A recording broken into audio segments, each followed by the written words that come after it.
Atos, capítulo número 15.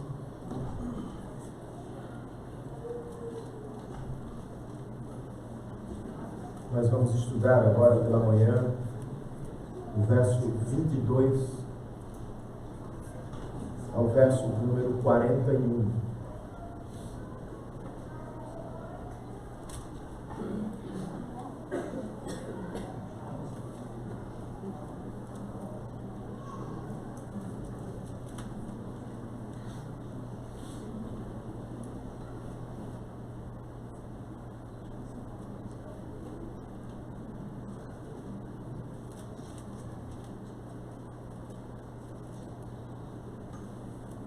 Embora eu reconheça o valor do sermão temático, eu concordo com o pastor presbiteriano Timothy Keller, quando ele escreve o seguinte: a dieta do púlpito da igreja deve ser feita de muito sermão expositivo e de pitadas de sermões temáticos. Entre outras coisas, eu concordo com o pastor Keller, porque esta maneira de pregar as Escrituras, ou seja, fazer exposição sequencial do texto bíblico, me protege diante da tentação de sempre usar as minhas passagens preferidas, ou de só falar das minhas doutrinas prediletas. O sermão expositivo, diferentemente de sermões avulsos, nos ajuda a ouvir e conhecer todo o conselho de Deus, para usar uma expressão do apóstolo Paulo. Nós somos obrigados, por exemplo, a estudar passagens como Atos 15. Não fosse o sermão expositivo, muito provavelmente eu não pregaria este texto. Vocês não ouviriam sermões neste texto, por uma simples razão. Ele não é uma poesia bela, nem trata de uma batalha épica inspiradora, do tipo Davi e Golias. O texto fala de problemas, de debates, apresenta vitórias, mas também traz derrotas do povo de Deus. Ainda assim, irmãos, este capítulo é muito importante, pois é a voz do Senhor e pode nos oferecer lições preciosas sobre unidade e sobre a missão da igreja. Por mais difícil que tenha sido, a igreja primitiva estava lutando pela verdade do Evangelho e pela unidade da igreja. Era o que o Concílio de Jerusalém também queria, com a carta que produziu e que enviou às igrejas gentílicas ou estrangeiras. Nós vamos conhecer melhor esta carta, a carta do Concílio de Jerusalém. E para começar, eu quero ler apenas o verso de número 23, parte A. E de novo eu peço que você tenha a sua Bíblia aberta, pois durante a pregação eu vou convidá-los a ler o texto comigo quase que por inteiro. Atos dos Apóstolos, capítulo 15, verso 23.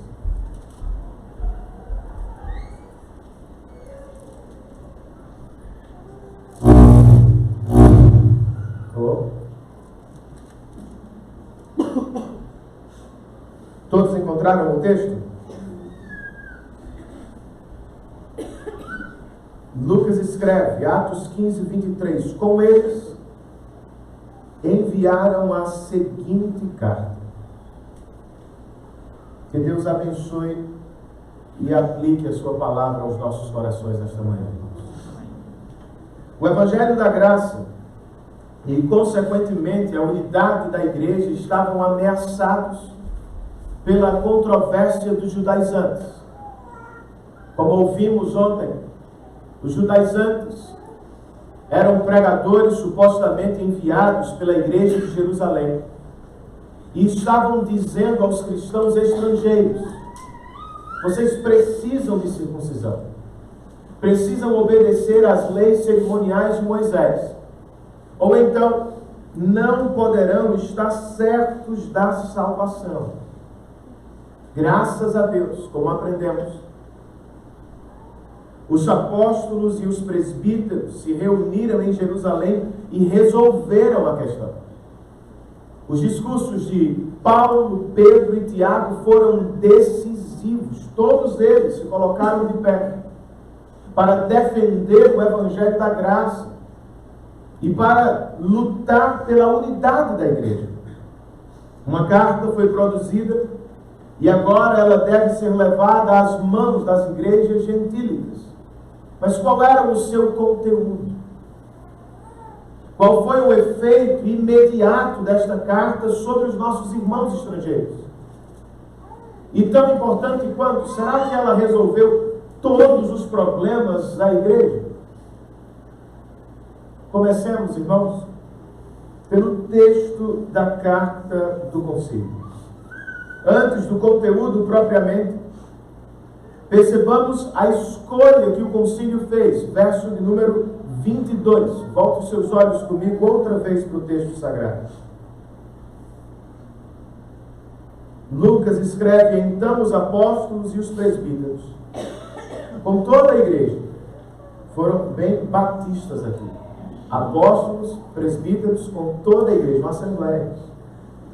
Decidiram escolher alguns dentre eles e enviá-los a Antioquia com Paulo e Barnabé.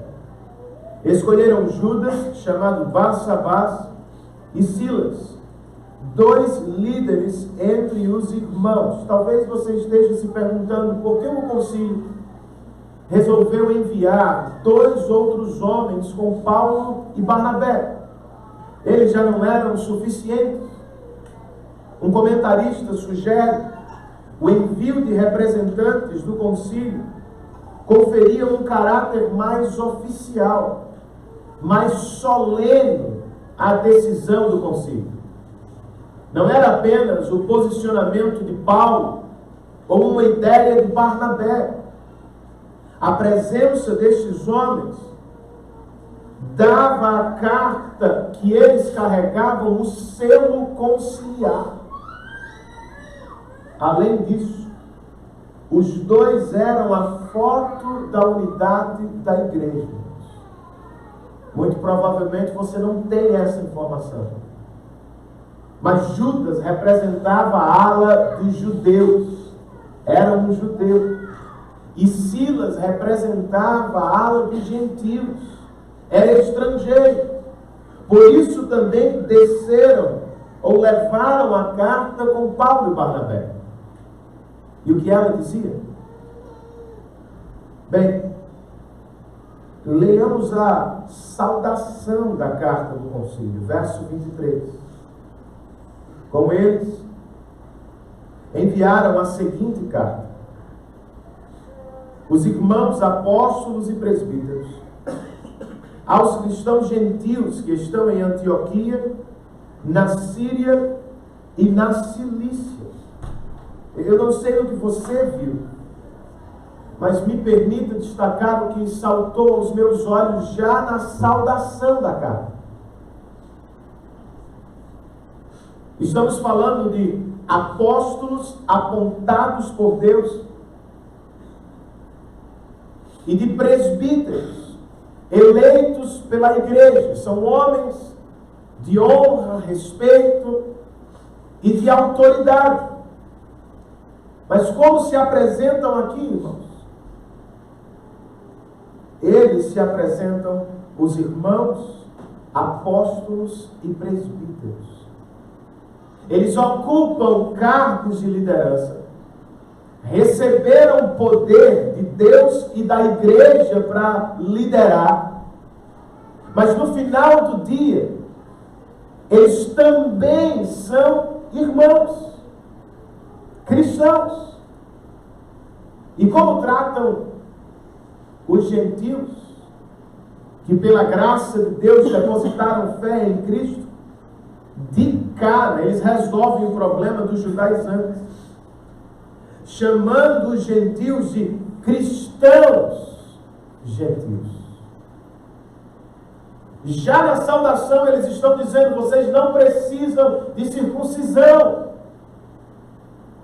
não precisam se tornar judeus. Se pela graça depositaram fé em Cristo, vocês já são cristãos, já são membros da família de Deus. Depois da saudação, chegamos a um corpo da carta, verso de número 24. A carta continua: soubemos que alguns saíram de nosso meio, sem nossa autorização, e os perturbaram, transtornando a mente de vocês com o que disseram. Em outras palavras, o concílio repudiava a atitude e a mensagem dos judaizantes. Em contraste com estes, o texto segue, verso 25: assim, concordamos todos em escolher alguns homens e enviá-los a vocês com nossos amados irmãos Paulo e Barnabé, homens que têm arriscado a vida pelo nome de nosso Senhor Jesus Cristo. Portanto, estamos enviando Judas e Silas para confirmarem verbalmente o que estamos escrevendo. Paulo e Barnabé, diferentemente dos judaizantes, tinham a aprovação e o respeito do concílio. Judas e Silas estavam com eles para confirmar a decisão conciliar. Qual foi a decisão conciliar mesmo, irmãos? Versos 28 e 29, nós temos a repetição dela. O texto nos diz: pareceu bem ao Espírito Santo e a nós não impor a vocês nada além das seguintes exigências necessárias: que se abstenham de comida sacrificada aos ídolos, do sangue, da carne de animais estrangulados e da imoralidade sexual. Vocês farão bem em evitar tais coisas. Dois destaques precisam ser feitos. O primeiro é sobre a direção da igreja. O concílio escreveu: pareceu bem ao Espírito e a nós. Como assim, Renan? O Espírito falou no concílio? Certamente, irmãos. O Espírito falou na palavra, toda vez que Paulo, Pedro e Tiago pregavam.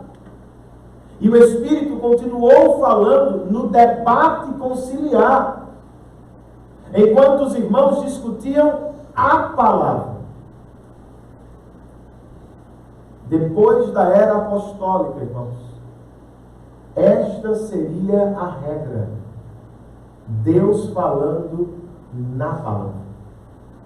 Sobre a vida dos cristãos gentios, de novo eu preciso dizer, ainda eram cidadãos romanos.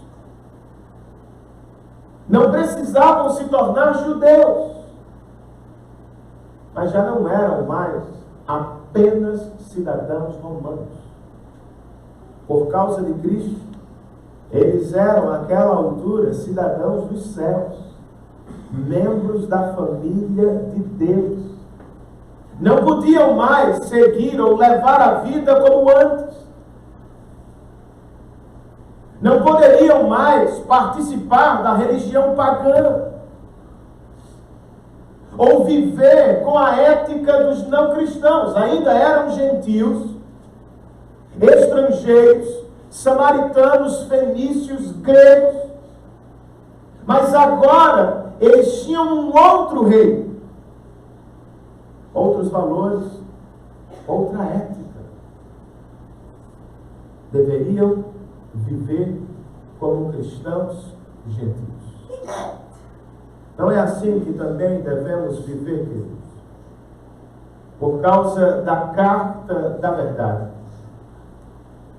da palavra de Deus, nós não precisamos mais viver perturbados por causa ou por falsos evangelhos. Os judaizantes estavam perturbando a mente dos cristãos gentios. Com a mensagem que pregavam, enchiam o coração dos nossos irmãos de medo e dúvida. Vocês têm certeza que são salvos mesmo? Mas vocês nem passaram pelo rito da circuncisão.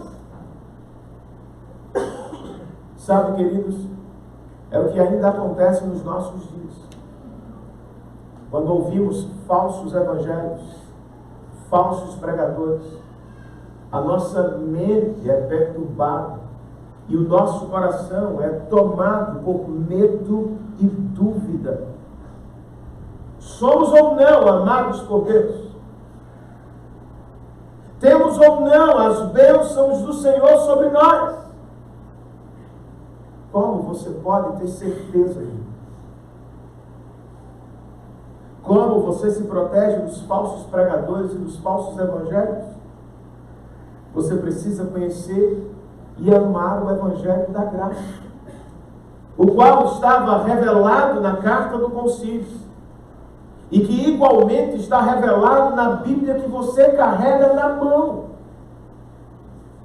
A carta aos Efésios, por exemplo, nos diz que somos salvos pela graça, por meio da fé. E isso não vem de nós, é dom de Deus. A carta aos Romanos nos diz que já não há mais condenação para aqueles que estão em Cristo Jesus. Por isso, irmãos, por mais que o inferno inteiro diga o contrário, e por mais que os falsos pregadores insistam com outra mensagem, nós podemos descansar na certeza de que, como disse Paulo aos Romanos, nada poderá nos separar do amor de Deus que está em Cristo. Cristãos que vivem no Evangelho da Graça não se perturbam mais com falsos evangelhos. E estes crentes, diferentemente do que alguns pensam, não vivem uma graça barata. Não acabam na libertinagem, pois eles sabem de onde Deus os tirou. E mais do que isso, eles sabem quem os resgatou. Agora, movidos não mais por medo ou barganha, mas por gratidão e amor, nós vivemos em santidade para a glória de Deus. Ainda somos brasileiros. Ainda vivemos em um sistema humano, mas não somos mais escravos dos senhores deste mundo. A obsessão pelo poder, a busca desenfreada pelo prazer,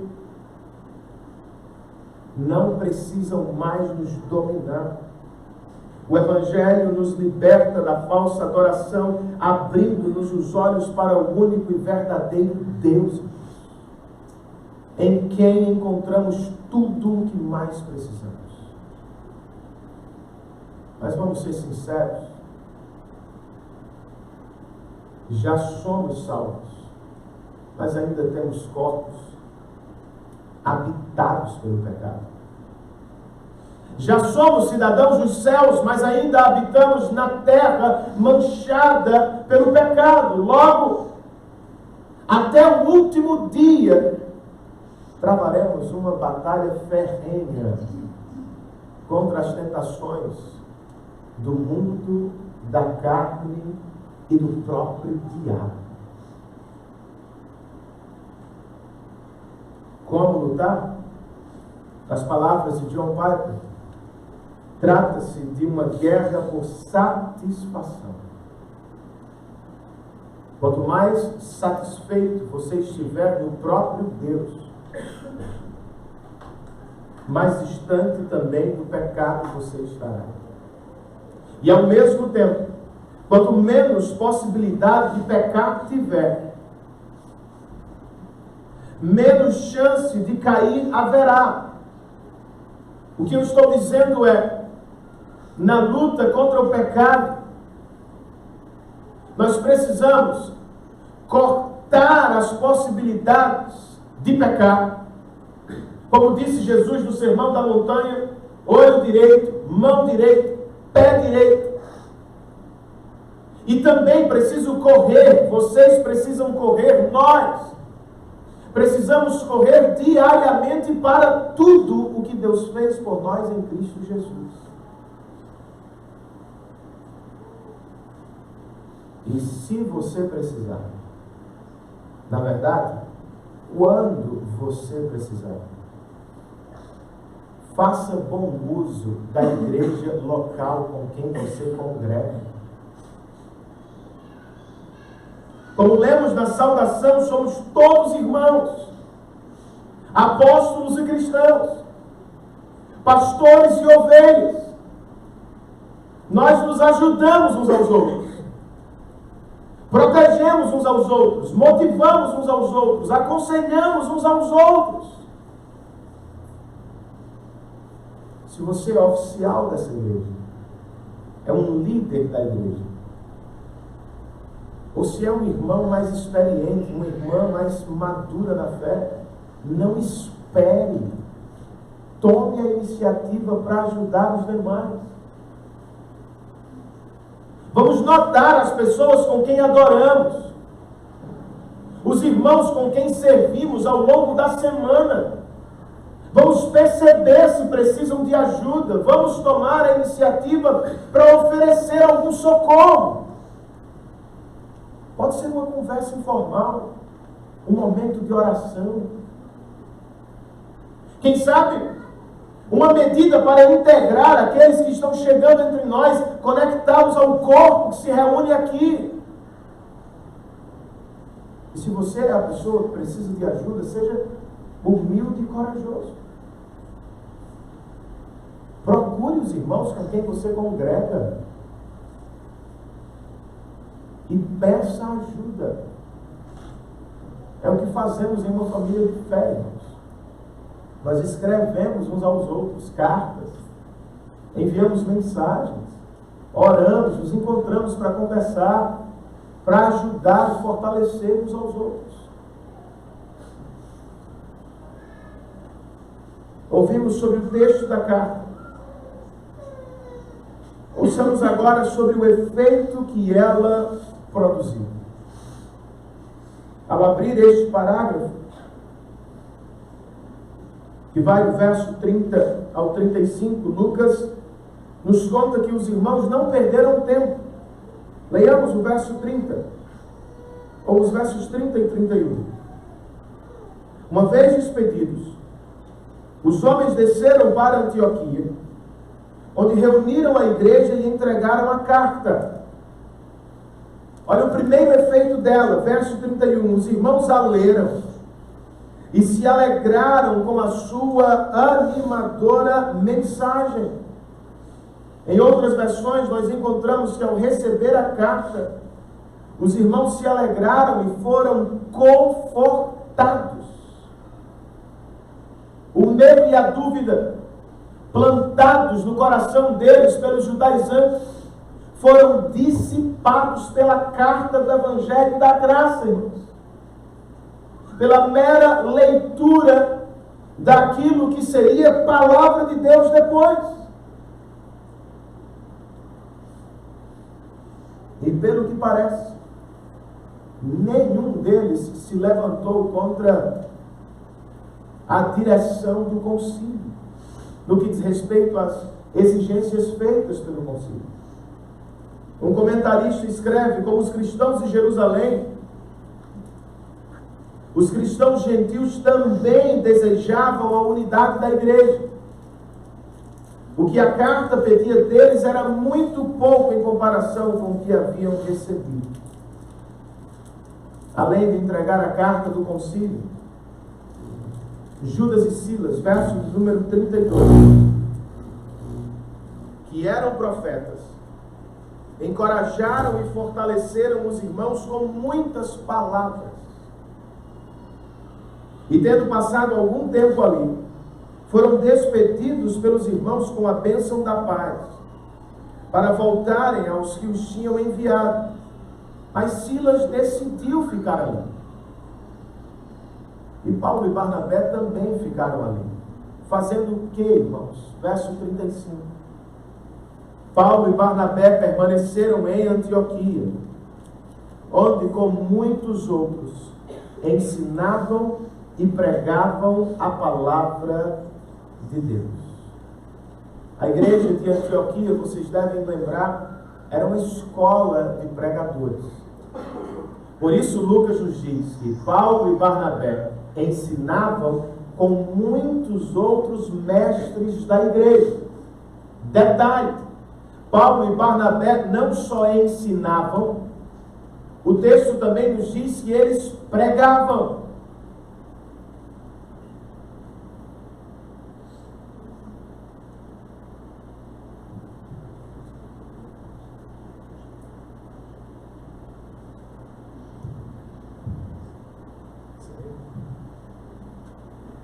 E eu queria chamar a sua atenção para isso. Em um espaço tão curto de texto, alguns versos apenas, nós vemos o ministério da palavra em ação, nas suas mais variadas formas, irmãos. Ao início do parágrafo, os irmãos estão lendo a Bíblia e seus corações são tomados de alegria. Logo depois, Paulo e Silas, ou melhor, Judas e Silas, que eram profetas / pregadores, encorajavam os irmãos com muitas palavras.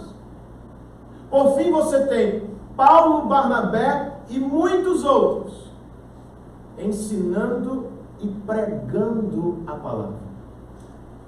Era assim que a igreja do Novo Testamento crescia, irmãos. Era assim que ela era fortalecida.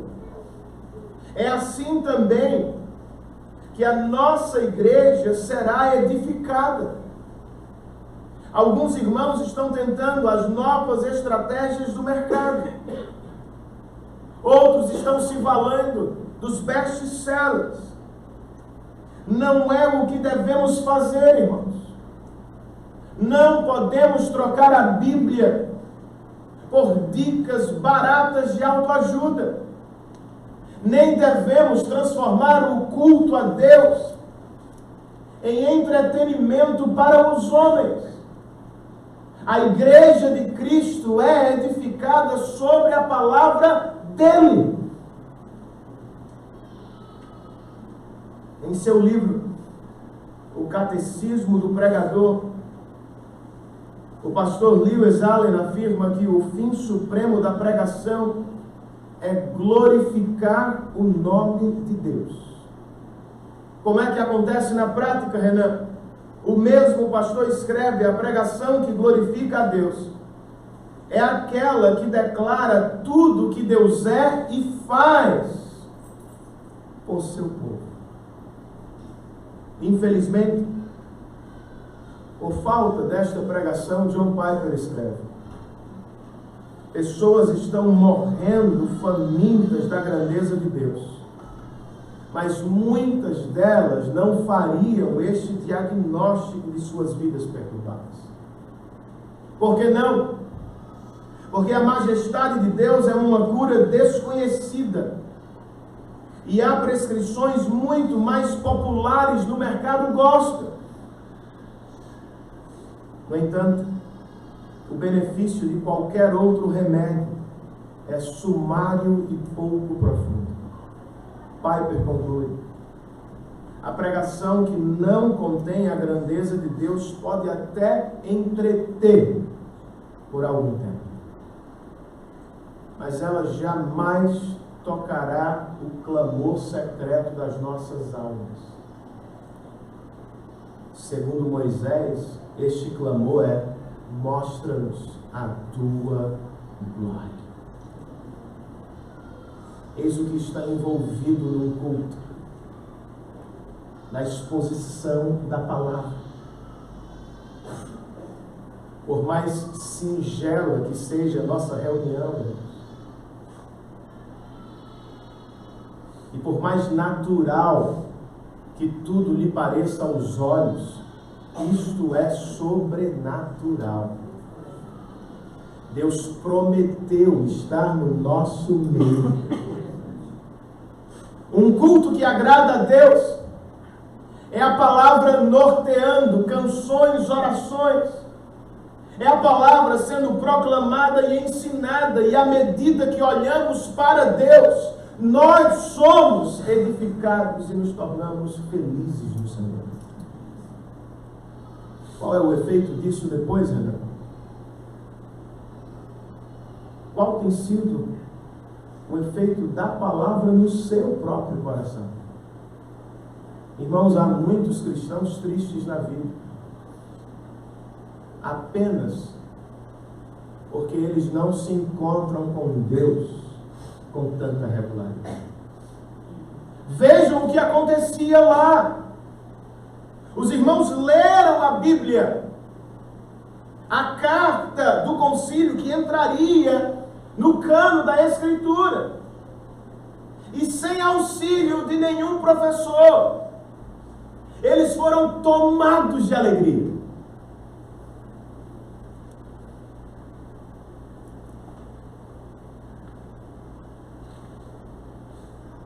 Você dependeria menos de prescrições humanas, de passatempos, se fizesse mais sua leitura regular da palavra de Deus. Não aquela leitura apenas para saber onde fica, ou para dizer ao final do ano, olha, eu li a Bíblia outra vez. Não, mas uma leitura intencional, que tem por propósito ouvir a boa notícia de Deus para você a cada manhã. Já imaginou? Eu sou por você, Renan, e não contra você. Eu estou do teu lado e não do outro lado. Vá na paz, confia em mim, creia que eu estou com você. Mas como eu vou ouvir se eu não abro a Bíblia?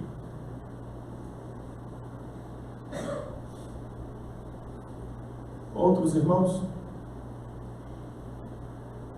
têm vidas medíocres, estão frios na fé, porque não valorizam o culto cristão. Vem quando dá, trocam-no por qualquer outra programação. Vocês já devem ter ouvido aqui dos pastores sobre John Stott. Ele foi considerado uma das 20 pessoas mais influentes do século passado no mundo. Perguntaram para ele qual foi o segredo da sua vida. Sabe qual foi a resposta dele? Não foi: eu estudei em Harvard, em Oxford, em Cambridge, eu fui para o retiro tal, fiz o congresso tal, participei da conferência. Não, a resposta dele foi algo que eu e você podemos praticar. Ele disse: eu nunca faltei um culto dominical.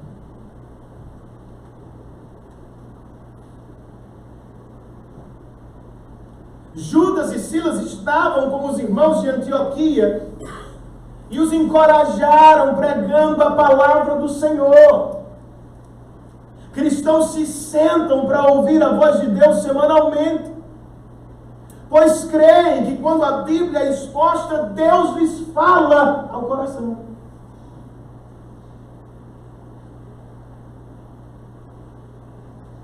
Há aqueles cristãos que parecem sempre estar no mesmo lugar. Você conversa com um camarada hoje, 10 anos depois você encontra com ele, ele está no mesmo lugar, na fé, eu digo.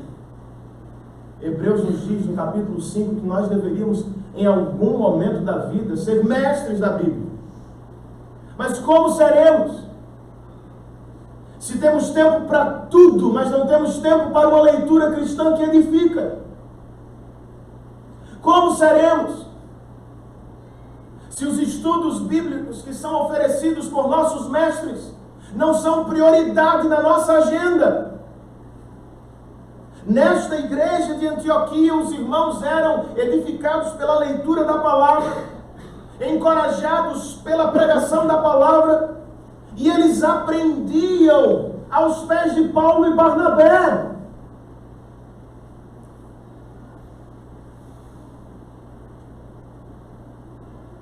Nós precisamos fazer isso.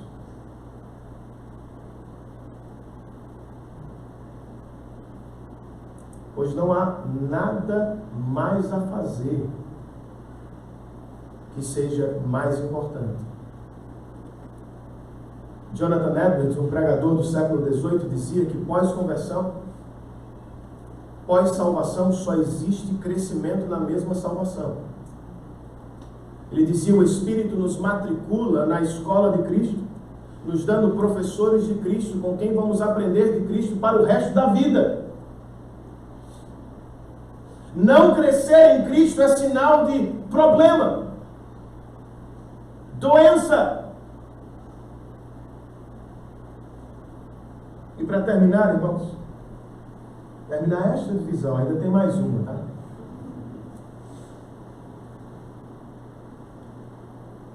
Qual é a direção da palavra de Deus?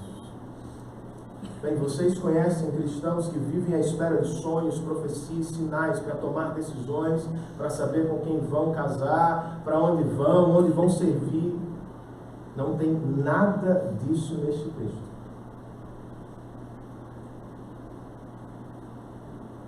Os apóstolos e presbíteros disseram na carta: pareceu bem ao Espírito e a nós. Ao final do verso de número 34, nós temos: Silas decidiu ficar ali. Percebam, os apóstolos e presbíteros não ouviram uma voz do céu. Silas também não teve uma visão, irmãos.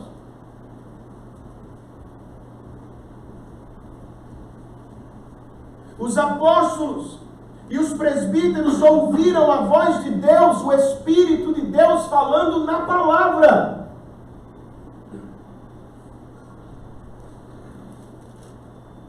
E muito provavelmente o que aconteceu com Silas foi o seguinte: ou Paulo o convidou formalmente, fique comigo, ou ele pensou, Jerusalém já tem Pedro, já tem Tiago, já tem um monte de presbíteros. Paulo só tem a Barnabé. Eu vou ser mais útil aqui do que lá.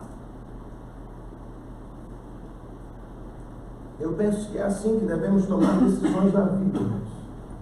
E é assim que Deus nos guia, cristãos.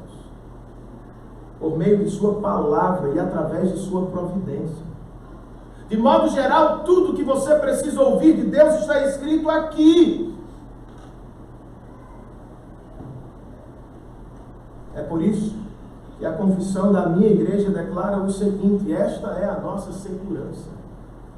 O Espírito falando na palavra. Acabou. De maneira específica, eu e vocês precisamos perceber a providência de Deus e confiar na liderança dele. Esta porta se abriu. Aquela outra se fechou. Você não está na mão do acaso. Você não é servo do diabo, você é servo de Deus. Ele está conduzindo a sua vida. Ah, Renan, mas tem 2 portas abertas. Faça o quê? Joga a sorte. Não, brincadeira. Bem, há quem possa argumentar até biblicamente nesse sentido. Seja crente.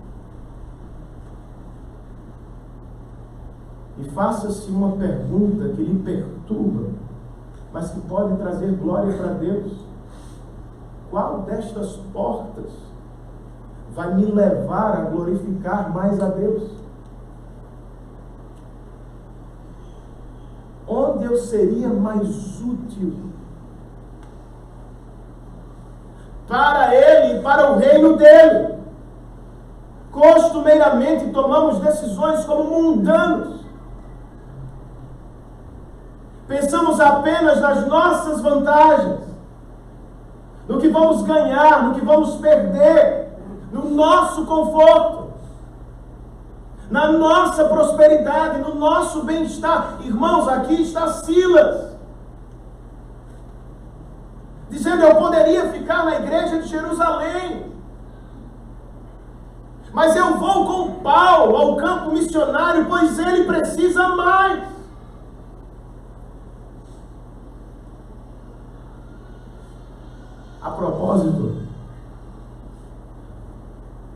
A igreja não deveria apenas somente enviar missionários formais de tempo integral para o campo, irmãos.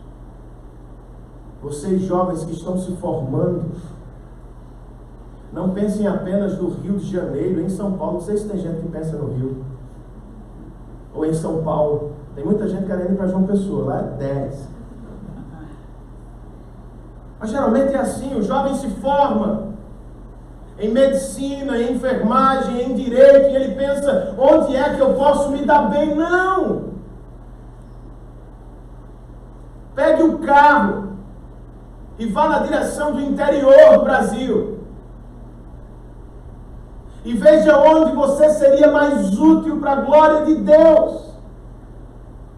Pois Deus também chamou você para a missão. A missão não está restrita ao pastor desta igreja ou a alguns missionários que vocês vão suportar enviando recursos e orando por eles. Todos nós estamos envolvidos. Outro dia eu fui a um projeto missionário no sertão do Piauí. Passamos alguns dias ali para suportar uma igreja batista que estava sendo plantada. Para minha surpresa, quando eu cheguei, a igreja já estava lá. Havia irmãos crentes lá, que se reuniam já num espaço físico construído. E não tinha pastor ainda. Quem levou o evangelho àquelas pessoas? Uma juíza. Que foi transferida de Teresina para o interior. À medida que ela ganhou a confiança do povo, ela começou a aconselhar e pregar, irmãos. Quando chegamos lá para plantar a igreja já estava plantada. Deus conta com cristãos e não só com pastores. Amém? Amém. Primeiro amém que eu escuto dessa igreja. Vocês estão mais presbiterianos do que a minha igreja. Por fim, irmãos, consideremos agora o que eu chamei de o imperfeito da carta. Este último parágrafo do capítulo 15 de Atos é uma espécie de pano de fundo para a segunda viagem missionária de Paulo. E se você quer saber por que Paulo fez uma segunda viagem, a resposta está aqui no verso de número 36. Algum tempo depois, Paulo disse a Barnabé: voltemos para visitar os irmãos em todas as cidades onde pregamos a palavra do Senhor. Com que propósito? Para ver como estão indo. Anos antes, Barnabé tinha ido a Tarsis convidar Paulo. Aqui é Paulo que toma a iniciativa para convidar Barnabé. A mudança de posição não é sem sentido. Comentaristas dizem que Paulo está tomando a dianteira na missão entre os gentios. Barnabé vai desaparecer e Paulo será agora o líder desta missão. E o que o motivou, irmãos? Cuidado pastoral. Ele não era pastor de uma igreja local, um presbítero. Ele era apóstolo sobre todas. Mas ele tinha coração pastoral. Ele queria o bem de seus irmãos. Barnabé também. Os dois parecem ter concordado com a viagem. Mas logo um problema surgiu entre eles. Com quem vamos viajar desta vez? Versos 37 e 38.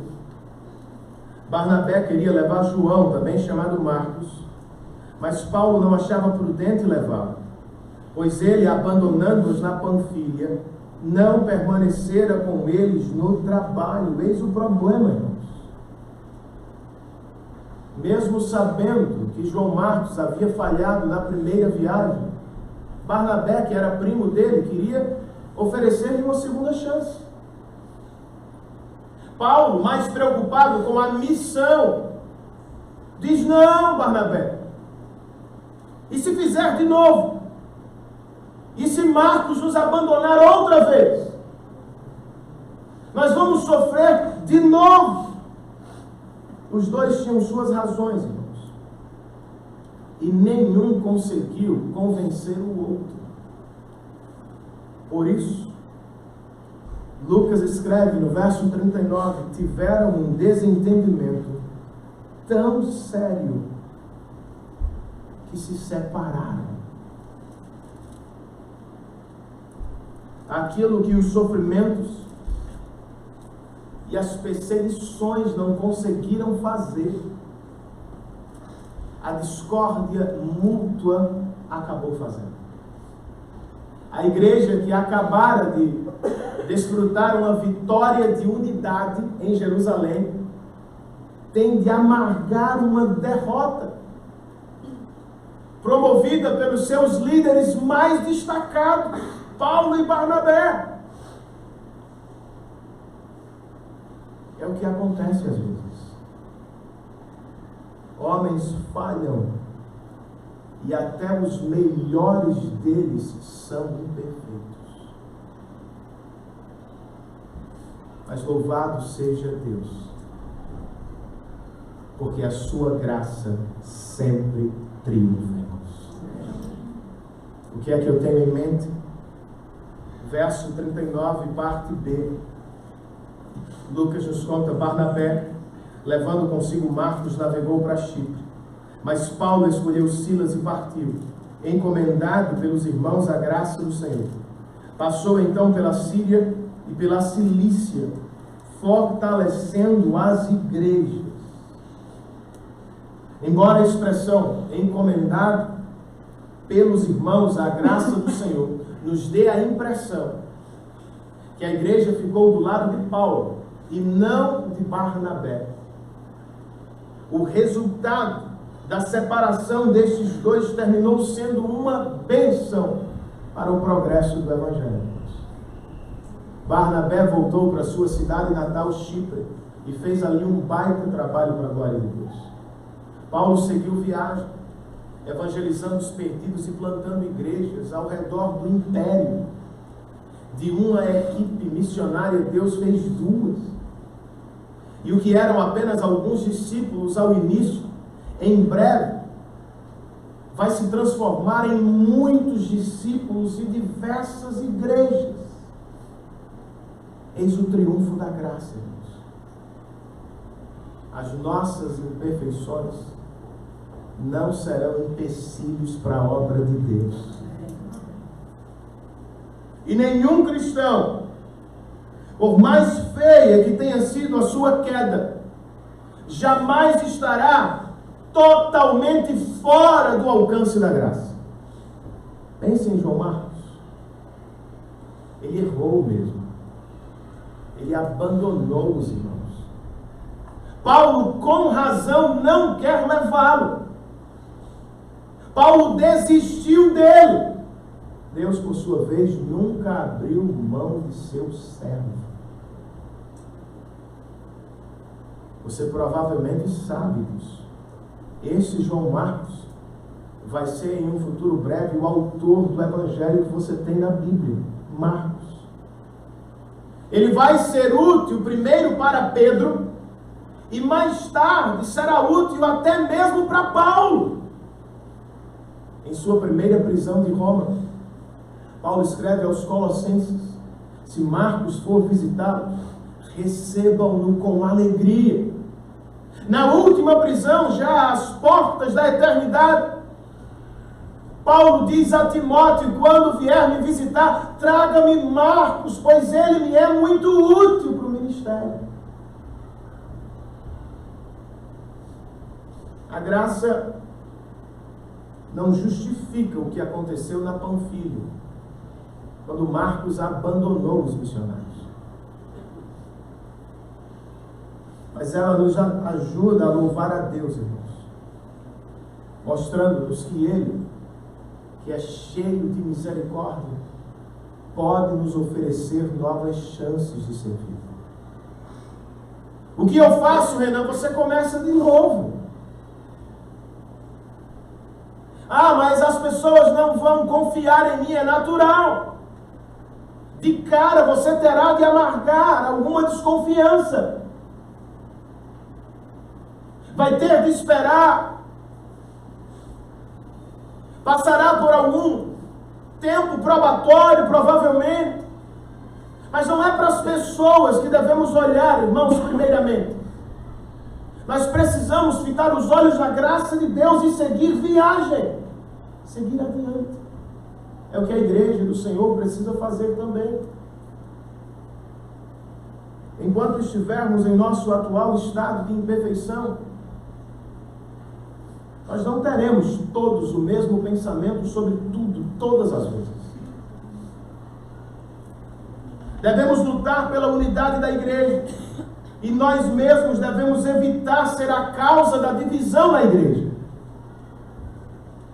Mas se ela surgir, sejamos realistas e sigamos em frente. Pois alguns problemas simplesmente não se resolvem imediatamente. A igreja, porém, precisa seguir. Paulo amava Barnabé. Viveu com ele experiências marcantes. Mas Paulo também amava a igreja de Cristo. Foi o que o motivou para começo de história. Ele precisou seguir por amor a Deus e amor à igreja. Essa é a questão. Embora eu ame alguns irmãos que já não estão mais na nossa igreja, eu preciso seguir por amor a Deus e por amor à igreja de Cristo. Pois ao longo do tempo eu venho aprendendo, a igreja de Cristo não é feita apenas de alguns, ela é feita de muitos. Na igreja de Cristo eu não só tenho amigos com quem tenho afinidade, irmãos. Eu tenho irmãos com quem eu tenho um compromisso de discipular, de cuidar, de amar. A propósito, já chegando ao fim para a sua alegria,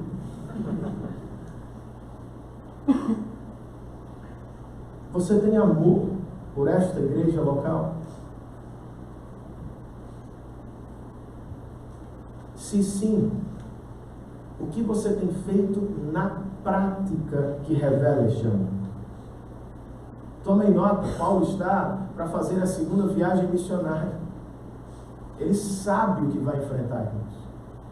Novas prisões, novos sofrimentos, outras perseguições, mas ele vai. Porque ele tem amor a Deus e amor à igreja de Cristo que ele mesmo plantou.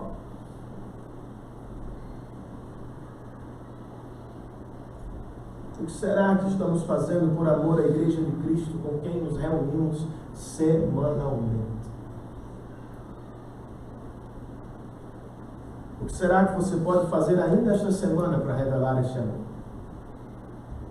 Há alguém ausente, enfermo, que você poderia visitar? Ou você acha que este é um trabalho exclusivo do pastor, sabe?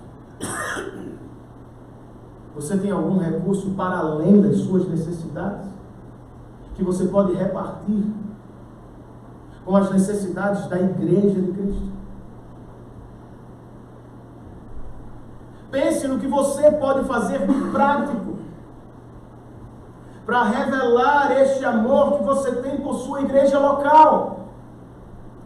Não sejamos crentes consumistas, irmãos, que vão aos cultos domingo após domingo apenas para receber. Templos Brasil afora estarão lotados de gente assim. Será que eu posso receber hoje do louvor, do pastor, de fulano, de Beltrano? Irmãos, nós não somos uma loja de conveniência. Nós somos uma família. Não podemos vir ao culto ou nos tornar membros da igreja de Cristo pensando apenas no que vamos receber dela. Se ela não nos desse nada, Cristo já teria nos dado tudo. Eu e vocês precisamos ser membros da igreja de Cristo para repartir. para dar, para ajudar uns aos outros. E eu acho que esta é uma coisa que deve ocupar as nossas mentes quando pensando em nova igreja, em me tornar membro de uma nova igreja. Obviamente que você deve começar sua avaliação pelo púlpito. O que esta igreja prega é fiel, é verdadeiro, é edificante, é centrado no Evangelho, ótimo. O que essa igreja canta é bíblico, louva a Deus e não aos homens, ótimo. Mas tem muita gente decidindo ser membro de igreja apenas para assistir pregação e louvor. Nem culto, irmãos. Nem o culto da igreja é algo que eu faço sozinho ou os ministros de música. Nós todos estamos cultuando agora. Pense no que você pode dar, no que Deus repartiu com você e em como você pode suprir o corpo, cuidar do corpo, investir na expansão do corpo de Cristo. Eu quero concluir dizendo que nós somos todos iguais. E eu explico. Você já deve ter ouvido de alguém aquela frase: como eu gostaria de ter vivido na igreja primitiva. A igreja primitiva era mais santa, mais bela. É porque geralmente as pessoas são seletivas na leitura. Eles só leem o capítulo 2, o capítulo 3, ninguém lê o capítulo 5. Ninguém fala que iria viver na igreja primitiva quando Ananias e Safira caíram fulminados porque não dizimaram. Ninguém fala isso. Ninguém menciona o capítulo 15, essa batalha pela unidade da igreja. Eu tenho admiração, irmãos, por diversos personagens da Bíblia. Mas eu preciso ser realista. Eles são todos pecadores. A igreja primitiva igualmente era feita de pecadores. Nós somos todos iguais. Sendo assim, a igreja é ora mais santa, ora menos santa. No Antigo Testamento, no Novo Testamento, na era dos pais da igreja, na Reforma, depois da Reforma, nos Estados Unidos, na América do Sul, a igreja é assim. Qual é a boa notícia para a igreja de todos os tempos? O nosso Deus não é assim. Ele não oscila, irmãos. Ele é o mesmo, ontem, hoje e eternamente. Mais do que isso, Cristo continua de pé, diz Paulo aos Romanos, à direita de Deus Pai. Se você pensava que ele estava dormindo, ele está intercedendo por esta igreja, pela igreja dele espalhada pela face da terra. Por isso, cristãos da igreja primitiva e da CBM não podem parar nos personagens bíblicos.